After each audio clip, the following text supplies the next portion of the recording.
Assalamualaikum teman-teman.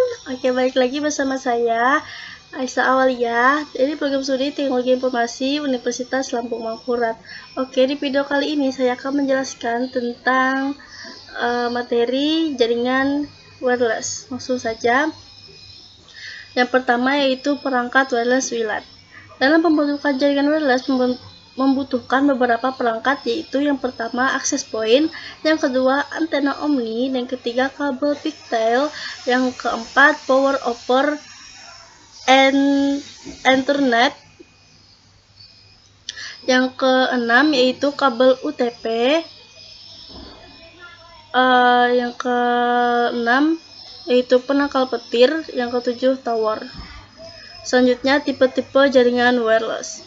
Yang pertama yaitu ada WIPAN. WIPAN di sini memungkinkan pemakai untuk membangun komunikasi kabel secara dadakan. Sedangkan WLAN juga memungkinkan pemakai untuk membangun koneksi di dalam lingkungan sendiri. WLAN bekerja dengan dua cara yang berbeda. Sedangkan WIMAN adalah teknologi yang memberikan izin kepada koneksi dari berbagai jaringan dalam suatu area metropolitan, seperti bangunan-bangunan yang berbeda dalam suatu kota tanpa harus memasang sebuah kabel. WIWAN adalah sebuah bentuk komunikasi kabel yang memiliki area yang sangat luas. Protokol pada wireless. Yang pertama yaitu IEEE 802.11 adalah protokol yang pertama diciptakan pada tahun 1997. Protokol ini bekerja pada frekuensi 2,4 GHz. Yang kedua yaitu IEEE 802.11a. Protokol ini diluncurkan pada tahun 1999 yang menggunakan protokol data link, layer, dan format yang sama dengan standar aslinya. Sedangkan IEEE 802.11b bekerja pada frekuensi yang sama dengan IEEE 802.11 yaitu pada frekuensi 2.4 GHz yang memiliki kecepatan transfer 11 Mbps. IEEE 802.11g. Protokol ini bekerja pada frekuensi 2,4 GHz. Sama seperti 802.11b. IEEE 802.11ac adalah standar jaringan yang memiliki kecepatan transfer hingga 1 Gbps dan bekerja pada frekuensi 5 GHz. Keamanan pada wireless. Jaringan wireless maupun wired sama-sama memiliki kekurangan dan kelebihan masing-masing mengenai jaringan. Jaringan wireless memiliki banyak kekurangan dibandingkan wired. Saat ini perkembangan teknologi wireless sangat pesat sejalan dengan kebutuhan sistem informasi yang mobile. Selanjutnya yaitu ancaman pada jaringan wireless. Yang pertama ada MAC address spoofing. Metode penyerangan ini dilakukan dengan cara memasukkan MAC address dari sebuah komputer yang memiliki hak untuk mengakses sebuah jaringan nirkabel. WAP attack. Saat ini, serangan ini merupakan metode yang cukup populer digunakan di banyak hotspot. Serangan ini akan berhasil dilakukan oleh penyusup jika penyusup pada access point tidak dipakai metode pengamanan WLAN, kecuali proteksi berbasis WAP. Selanjutnya yaitu man in the middle attack. Metode penyerangan ini adalah metode yang memang tidak mudah. Penyerangan dengan keahlian akan mencegat data yang dari dua titik yang melewati dua titik lalu meracuni salah satunya. Yang keempat yaitu wrong access point. Pada metode ini penyusup membuat sebuah access point palsu. Tujuannya agar user dapat tertipu sehingga akan mengakses akses point palsu ini. Dan yang terakhir yaitu DOS attack. Serangan ini bertujuan untuk melumpuhkan layanan akses yang disediakan akses point. Metode serangan ini dilakukan dengan mengirimi paket data secara terus-menerus ke akses point sehingga sasaran itu kewalahan dan akhirnya hang. Kelemahan-kelemahan pada wireless LAN. Yang pertama yaitu ada kelemahan pada lapisan fisik. Kelemahan yang pertama adalah interception atau penyadapan. Hal ini mudah dilakukan oleh para hacker mengingat berbagai tools dan teknik kriptografi dapat dengan mudah ditemukan di internet. Yang kedua itu jamming. Ini akan terjadi karena frekuensi yang digunakan cukup sempit sehingga penggunaan kembali channel sulit dilakukan pada area dengan jaringan nirkabel yang padat. Injection dapat dilakukan karena adanya kelemahan pada cara kerja Wi-Fi, di mana tidak ada proses validasi siapa yang sedang terhubung atau yang sedang memutuskan koneksi saat itu. Yang terakhir itu hijacking. Hijacking adalah serangan MITM adalah pengambil alihan komunikasi yang sedang terjadi dan melakukan pencurian dan modifikasi data informasi. Yang kedua yaitu ada kelemahan pada MAC. Yang pertama yaitu sniffing to f-drop.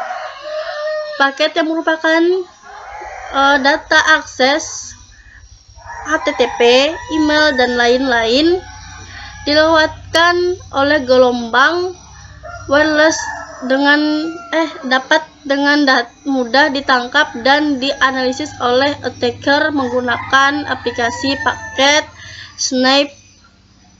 snippy seperti Kismet.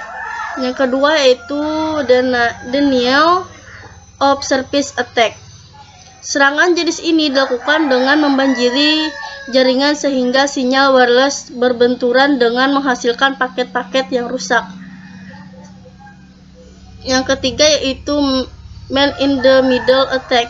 Peningkatan keamanan dengan teknik enkripsi dan autentifikasi masih dapat ditembus dengan cara mencari kelemahan operasi protokol jaringan tersebut.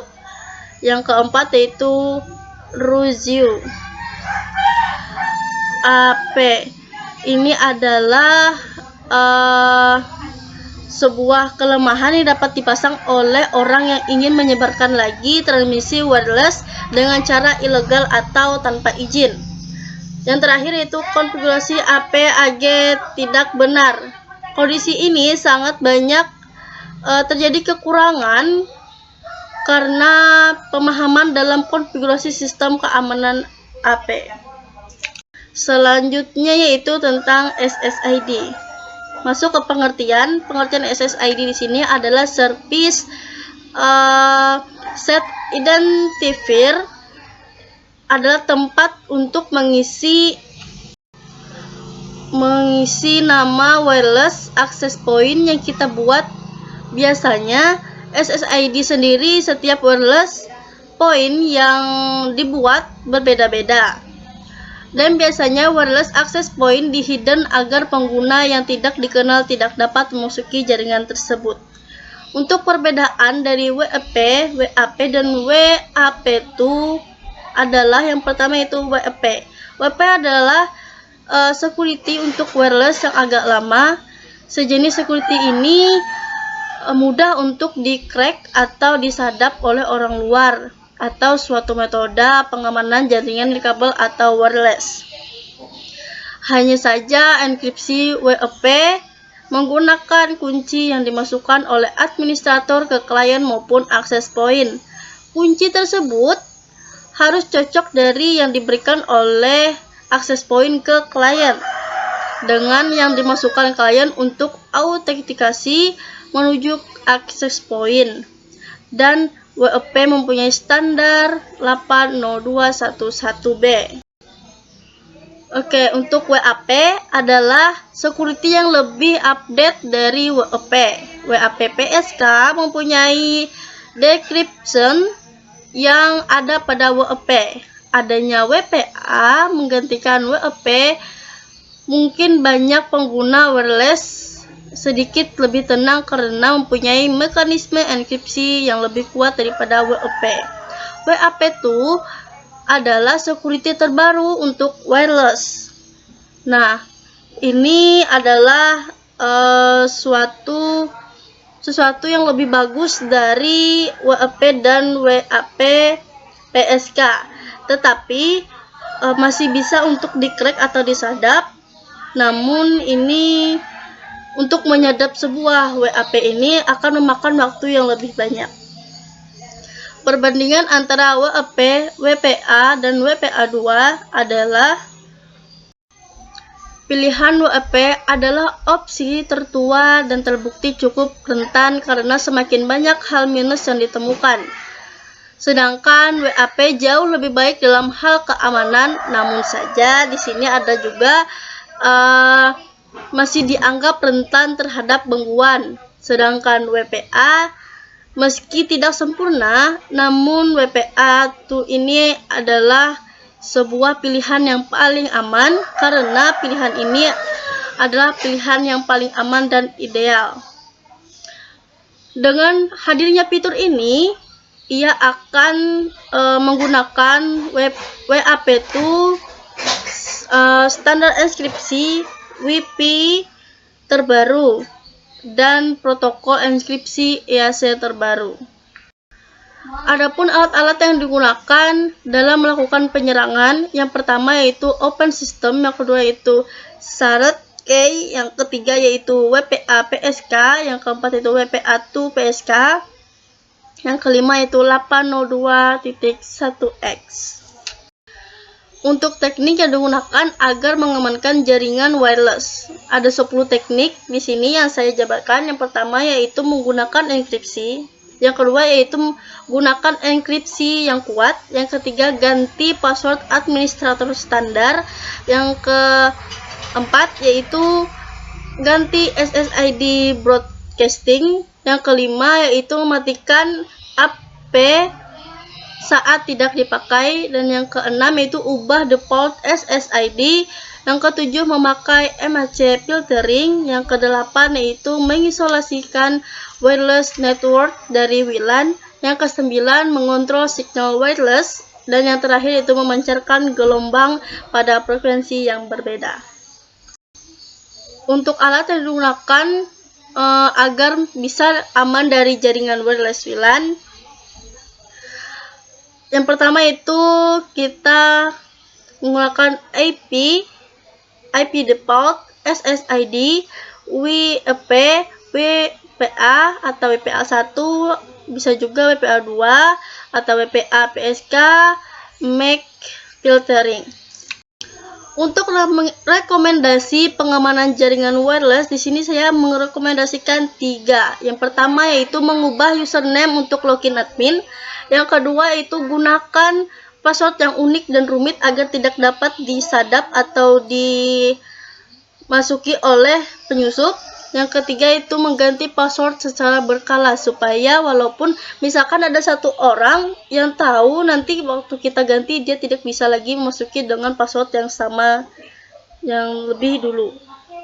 Untuk kejahatan pada bidang IT, seperti yang kita ketahui banyak sekali kejahatan pada bidang IT untuk zaman sekarang, apalagi dengan berkembangnya akal manusia yang begitu cepat dan dipengaruhi oleh teknologi informasi, seolah tidak bisa dibendung lagi.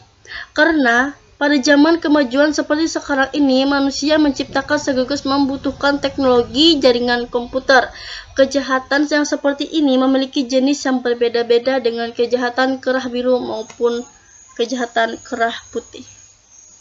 Sekian video dari saya dan penjelasan dari saya. Semoga video ini bermanfaat untuk kita semua. Jangan lupa di subscribe, di share, di sebanyak-banyaknya ke teman-teman kalian, di like, di komen. Sekian dari saya. Wassalamualaikum warahmatullahi wabarakatuh. Dadah.